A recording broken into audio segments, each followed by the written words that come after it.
On this edition of Locked On Grizzlies, that is right. It is I, Joe Mullinax. I am back and I'm ready to panic. I'm ready to freak out. Gigi Jackson is out. All these bad things happen when I'm not around. What does it mean for the Memphis Grizzlies? And a bit of hope, a bit of sunshine in a dark and dreary time. Join me, won't you, on this episode of Locked On Grizzlies. Let's lock in.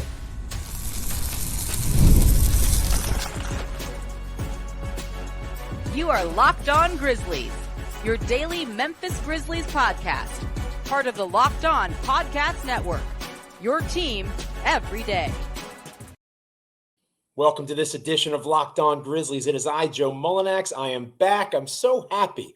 Dear listener, dear viewer, it's been too long since I've had a chance to say that, and I'm so grateful to have it once again with you. You probably don't care, but I'm going to share anyway. It's a busy time of year for me. My football season has begun here in Virginia, and it's an opportunity for me to take a step back from Locked On and get some things done on my professional end. Thank you so much to my co-host, Michael Cole, who has been holding it down in my absence. It is much appreciated. He's phenomenal. You guys already knew that. I'm happy to give him a breather on this turns out to be Thursday edition of Locked On Grizzlies. Today's episode of Locked On Grizzlies is brought to you by FanDuel. Now through September 22nd, all FanDuel customers can bet $5 and get a 3-week free trial of NFL Sunday Ticket from YouTube and YouTube TV. Visit FanDuel.com to get started. We are free and available wherever you get podcasts. As proud members of the Locked On Podcast Network, your team each and every single day. Like, comment, rate, review, subscribe wherever you get your podcast.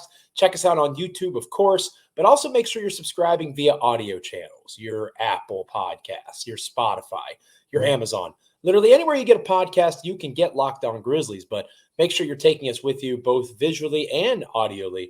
Audioly? Is that the right way to phrase it in terms of audio?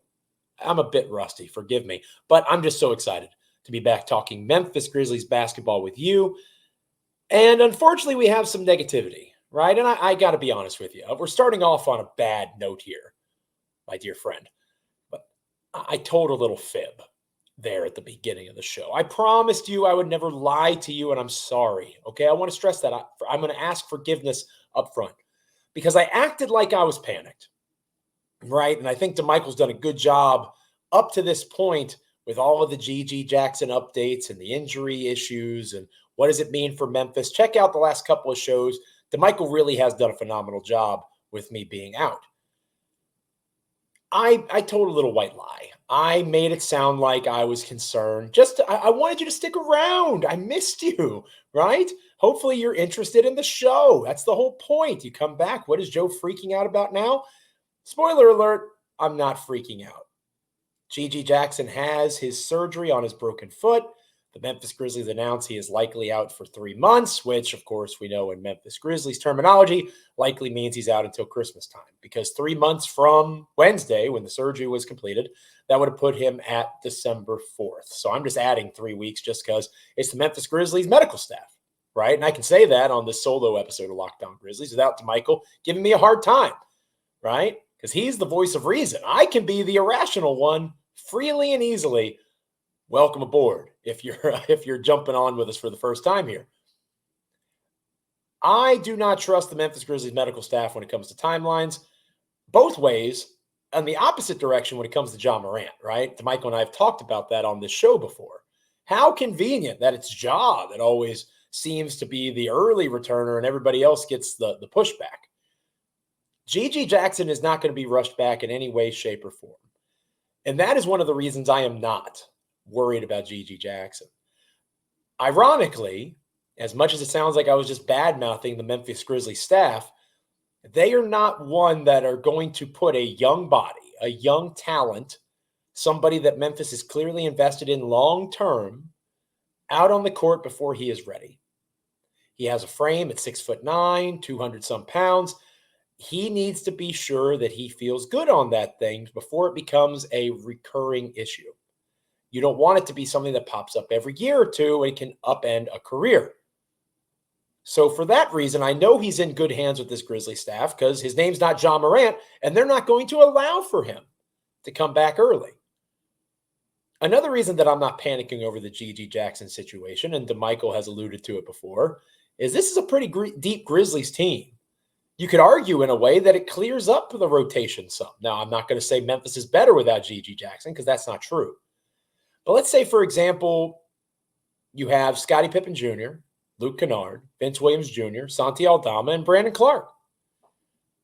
Replace Scottie Pippen Jr. with Derrick Rose if you want, if you still believe in Derrick Rose for some reason, because you grew up watching Derrick Rose. But if you think Rose can still play, maybe he can. But whether it's him or Scottie Pippen Jr., it just got a little bit cleaner there, right? At least in my opinion. And you still don't have to play John Conchar, which if you're a everydayer to Locked On Grizzlies, you know that's a big win in my book, right? So I think that the biggest reality for me with this injury is it clears out some lanes, right? It clears out some opportunity for a true point guard that backs up Ja to kind of show themselves. Because before we were trying to figure out, well, do you have a rotation of Bane and Smart? Does Kennard play some de facto backup point guard minutes in a numerous secondary facilitator kind of situation? Wouldn't have been ideal. Scottie Pippen Jr. on his two-way contract, I think he's eligible for up to 50 games. Gigi Jackson will be back around Christmas or New Year's. I believe that. Scottie can go back down to the G League, and you've got your star, young, talented scorer off the bench back. It can fit there. Or if Derrick Rose, again, maybe Derrick Rose plays 2 games and he takes off 4 games just to be prepared for what is likely to happen with D Rose. 4 is too much. I'm sorry. He plays 2 games and then maybe takes a game off, right? Trying to be objective here. If that is something that happens, then Rose can fill that void. If John Morant is what we hope John Morant to be, he's going to play 36 minutes a game, and that last 10th spot in the rotation is for 12 minutes or so. As I've always said with Gigi, the aspiration for him is for him to be the 6th man. And if you want to talk about panic, it's not the right word. Disappointment, I think maybe is a better word, because I truly did see that as his ceiling going into this coming season. Gigi Jackson could have been the 6th man as his ceiling. I believe that because I've had people in the comments on X at Joe Mullinax. You can follow me, hit me up there, talk to me and say, you hate on Gigi, you don't think he can play. That's not true. I am a big believer in what Gigi brings to the table, and I see him as a reserve in that way, having a lot of success for a Grizzlies team that, friendly reminder, despite what ESPN might say, is in the mix to contend in the Western Conference, or at least should be. So without him there, they're going to have to find scoring somewhere else. But as DeMichael has pointed out in the past, Brandon Clark has been a double-digit scorer. Luke Kennard has been a double-digit scorer. Vince Williams Jr., Santi Aldama. Maybe they haven't been double-digit scorers consistently, but they've shown those pops. So this bench still has a lot of potential energy, even without Gigi in the mix. Doesn't mean that the Memphis Grizzlies are better, but how much worse are they today than they were before the Gigi injury? I'm not sure. We'll talk more about that later in the episode. But I really am curious as to what you guys think about this Gigi injury. I'm disappointed because I won't get to see 6-man Gigi. I don't think that happens now. You're not going to have the opportunity for him to develop his game because the next 3 months are going to be dedicated to rehab, getting healthy, getting back on the court. We've talked about that with Jaren before, with Dez, with Ja. When these injuries happen, the biggest loss, because we have modern medicine now, baby. 99% of the time, barring some really unforeseen, disastrous, catastrophic injury, these guys are coming back from things that 40 years ago would have ended careers. The issue is not being able to work on your game. The problem is Gigi not being able to work on his reads off of screens and making passes to cutters off the basket. He has to work on rehabilitating his foot. That has to be the focus. So it's the opportunity cost, the opportunity lost to grow as a basketball player in the name of getting healthy, which, of course, is the most important thing. But that still comes with it a disappointment, at least for me. I thought he could be that 6th man. I thought he could be in that mix, and that's not going to happen this season. Friendly reminder, he's going to be 20 by the end of this campaign, so he still has plenty of time. But for me, that's where I lie. I'm not panicking about Gigi Jackson. I'm disappointed, not in him, but for him, that he's not going to get the chance to hit the ceiling that I had for him going into the season. Let me know what you guys think in the comments below. I'm interested to hear what you have to say. This episode of Locked On Grizzlies is brought to you by FanDuel. You've heard us talk a lot about FanDuel, right? It's America's #1 sportsbook. Why wouldn't we talk about FanDuel? NFL, NBA, of course, with us. Major League Baseball, hockey, all that sort of stuff. Well, we got a little something different for you this time around. Now through September 22nd, you might have heard the National Football League is coming back this weekend. I think the first game might be tonight, something like that. I can't recall exactly. Again, now through September 22nd, a couple weeks from now, all FanDuel customers can bet $5 and get a 3-week free trial of NFL Sunday Ticket from YouTube and YouTube TV. Then, with a YouTube TV-based plan, you'll be able to watch every regular season game Sunday afternoon out of market all the time. All you'll need is a Google account and a current form of payment, and you can cancel that plan at any single moment. The NFL is America's not just #1 sport, it's their #1 obsession, I would argue. They love the game, they love watching it, all the things that go along with it. Make FanDuel a part of that process. Visit FanDuel.com, download America's #1 sportsbook right now if you haven't done so already. So I mentioned earlier that I'm not panicked about Gigi, right? It's more disappointment based for me. I'm disappointed he's not going to get the chance to show what he can do. Let's talk about the Grizzlies now. How am I feeling about the current state of play for the Grizzlies? And I killed the lead a little bit. I'm a little rusty, okay? Relax. I'm Joe Mullinax. I'm just coming back to the show after a week off.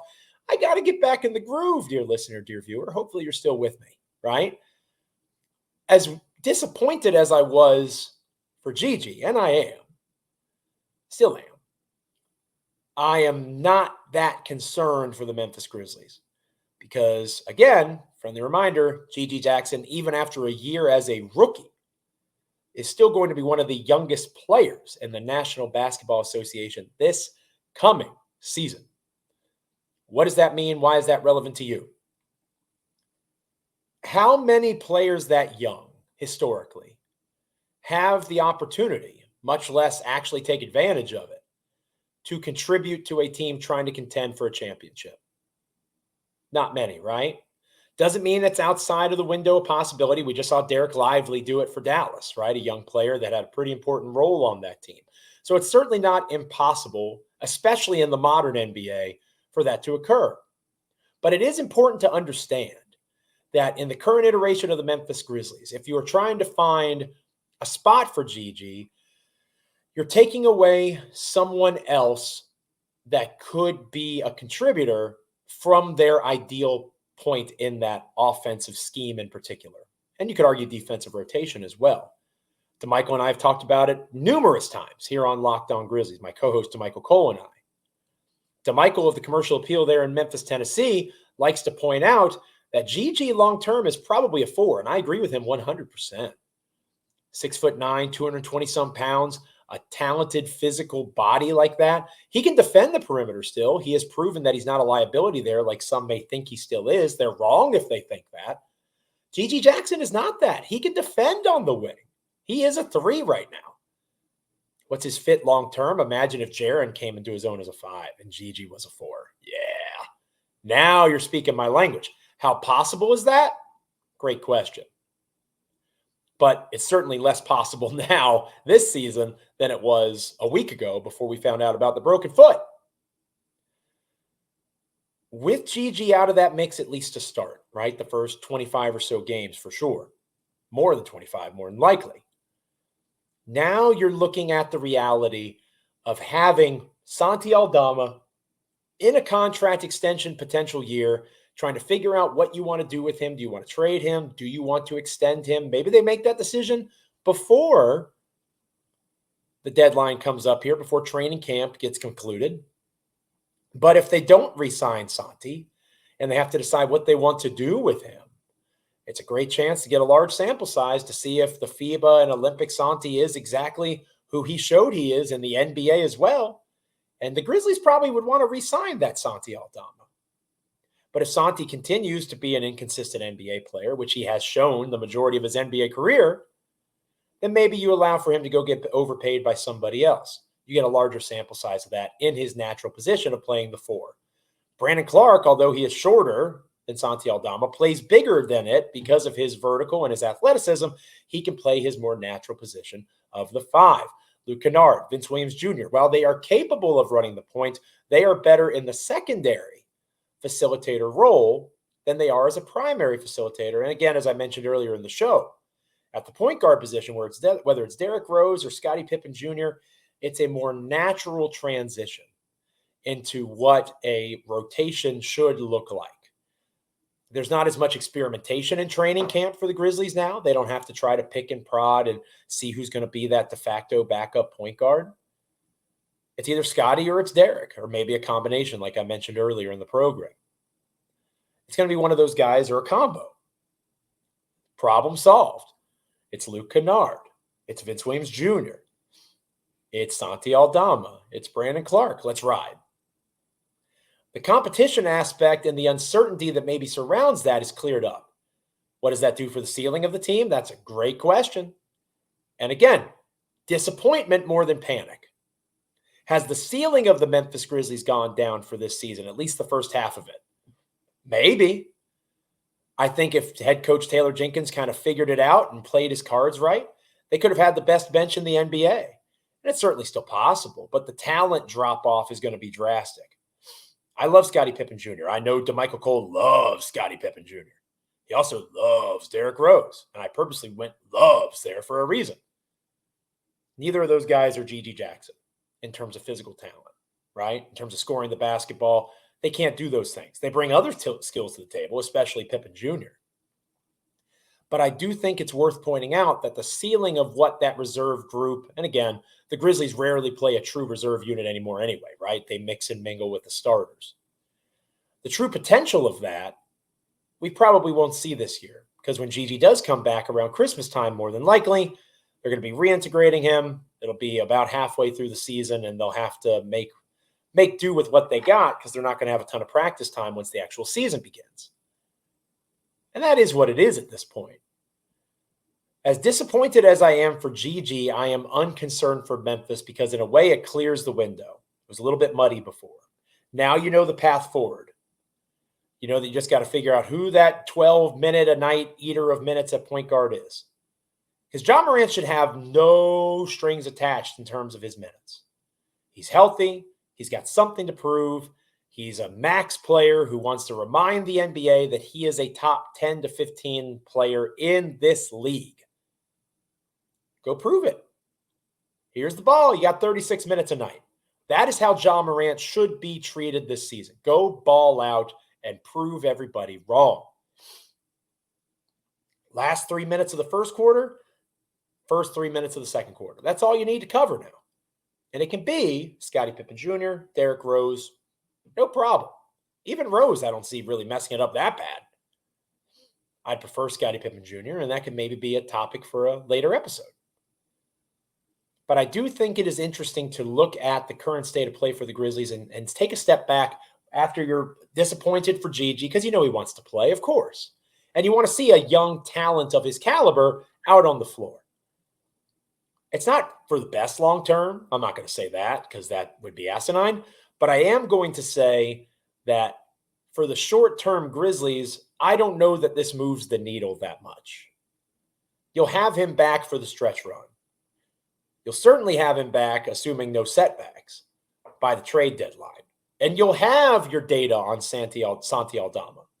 You'll know if you want to make a move to try to get another star-esque type player, a fourth man that can shore up things going into a championship push. Or if you're going to be sellers at the deadline and you're getting ready to fire Taylor Jenkins. Whatever the case might be, you know, or at least will have a better idea of what your current state of play is. There's a path there. Hopefully it's the path to winning and a path to Gigi Jackson contributing to that once he's healthy. It would have been more difficult to try to find that alignment if Gigi was healthy. So it's certainly not a good thing by any stretch of the imagination. Does it simplify the calculus of roster development for now? Does it simplify the rotation conversation for now? I think the answer is yes. And that's not necessarily good for Memphis in the long term because Gigi is a part of that process.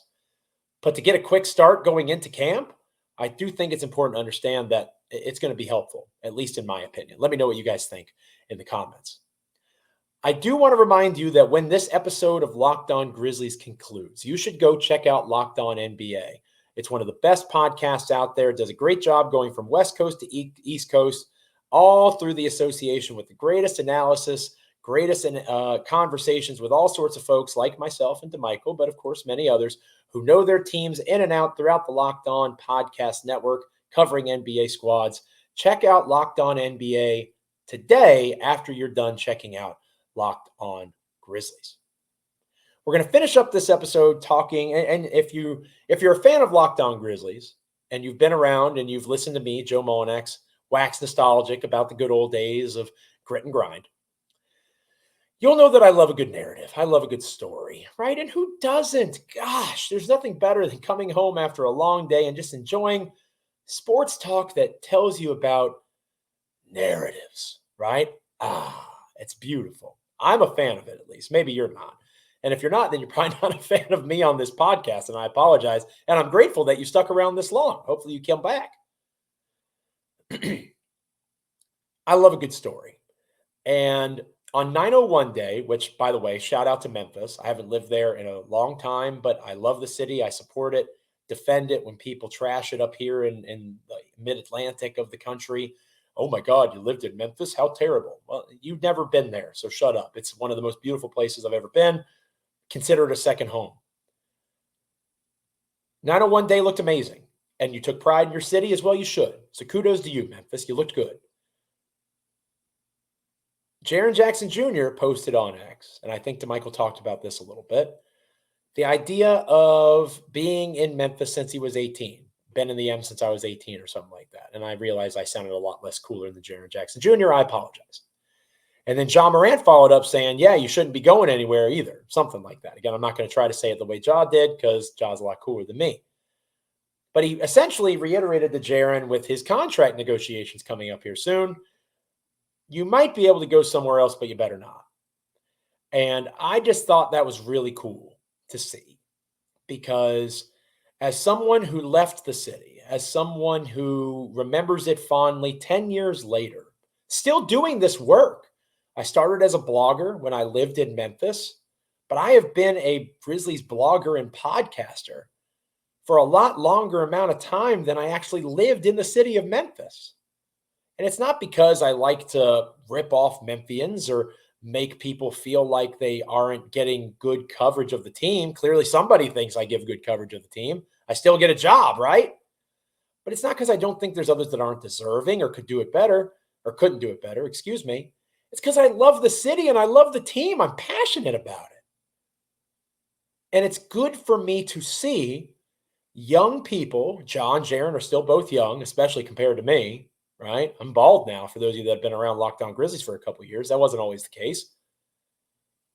Especially for someone like me, to see John, Jaren, looking at the city the way I look at the city, the way that most of you that are in the Memphis area look at the city. For all its flaws, it's not perfect by any stretch, but there's so much soul and spirit there. And that's what made me fall in love with it, and the coupling of that soul and spirit with the grit and grind era. And obviously, this current state is not there yet. Grit and grind had a level of success in terms of postseason runs that Ja and Jaren and Desmond Bane simply haven't had yet. But I believe that'll come. And I think that they will continue to grow and develop and get better, not just as players, but also as people in the city. That's what I got from Jaren's post on X. He was acknowledging that he was essentially a boy when he came to the city. Now he's a grown man. He's the vice president of the Players Association. He has multiple interests in music and fashion. The growth that we've seen in Jaren Jackson Jr., it reminded me in a different way of the growth we saw in Zach Randolph, and especially Marc Gasol and Mike Conley. Mike Conley, who essentially came to Memphis as a boy, who grew up as a man in Memphis, Tennessee, got married, had kids. Marc Gasol got married, had kids. Zach Randolph, the reclamation project of his status, of his perception among people in the NBA. He was a part of the Jailblazers, man. You say that to someone in Memphis, it would. He's an icon in the city. He is the greatest Memphis Grizzly of all time to many. Memphis is a place that if you love it, it will love you.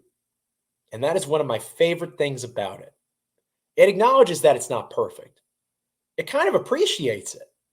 Doesn't embrace it, but it certainly wants to be better.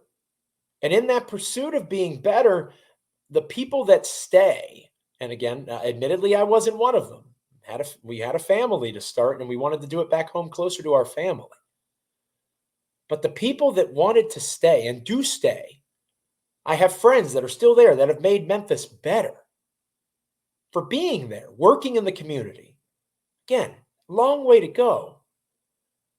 But the 901 day celebrations, and to see Jaren acknowledge that and Ja follow it up, it made me feel good that there are people that see the beauty in what Memphis is and what it can be, and what the Grizzlies are and can be. Because I've said time and again, both in written and spoken word, there is nothing like if you were there for the grit and grind Grizzlies. And I was very fortunate to live in Memphis from 2011 to 2014, right there essentially in the peak. Right, 2015 was probably the tail end, or the tail end of the peak, I should say. But I lived in Memphis for a large chunk of the peak of grit and grind. And it was a symbiotic thing. It was organic. It was real. You could feel it. And it was a professional sports team. How many pro sports teams can you say that about? A few, admittedly, like the Pittsburgh Steelers. That's a good example. But in my opinion, from watching the way that Steelers fans react to Renegade by Styx, that's how I saw Memphis Grizzlies fans react to Go Harder by Future in FedEx Forum when it came on and Tony Allen was bobbing his head. People lost their minds because they felt it. It was real. It wasn't some fabricated multi-million-dollar corporation trying to make you feel something. You felt it deep down. And I think that we're getting close to that with these guys. I've seen it before, and I'm starting to see it again. All they need is health. All they need is each other to keep one another on the focused path of prioritizing Memphis Grizzlies basketball and those that care about them. Not necessarily in that order. If they do those things, I think we're going to see a greater success, not just for the Grizzlies, but for Memphis too. Because when Grizzlies are thriving, Memphis, in my experience, finds ways to take pride in it and build upon it themselves. And that's one of the reasons the Grizzlies are in Memphis in the first place. So kudos to you, Memphis. Happy, very belated 901 day. And kudos to Jaren Jackson Jr., Ja Morant, and every Grizzlies player present and past that have helped make Memphis a better place. I'm still doing this quite literally because of you.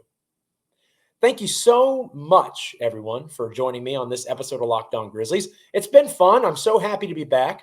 I'm also sad to tell you that I will not be back on the next episode. Again, as a high school football coach, I'm a little bit busy coming up here on this Thursday, Friday. Got some games to coach and work for my program, but DeMichael Cole is going to be back with you. I'm sure he's going to have some more feedback on how the surgery went, how the Grizzlies might try to address it. They do have that open roster spot now.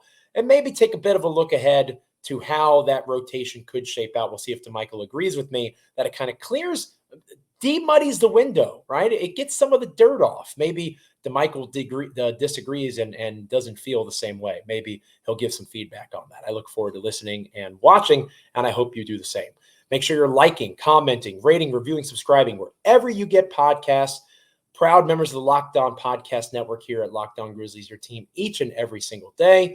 Again, Apple, YouTube, Amazon, Spotify, wherever you get podcasts, it is all good. Make sure you're subscribing both audibly and visually and checking out the show each and every time an episode drops. If you're not an everydayer yet, hopefully you'll become one today. Make sure you're checking out the next episode of Locked On Grizzlies with DeMichael. Make sure you're going and checking out Locked On NBA as you leave this show.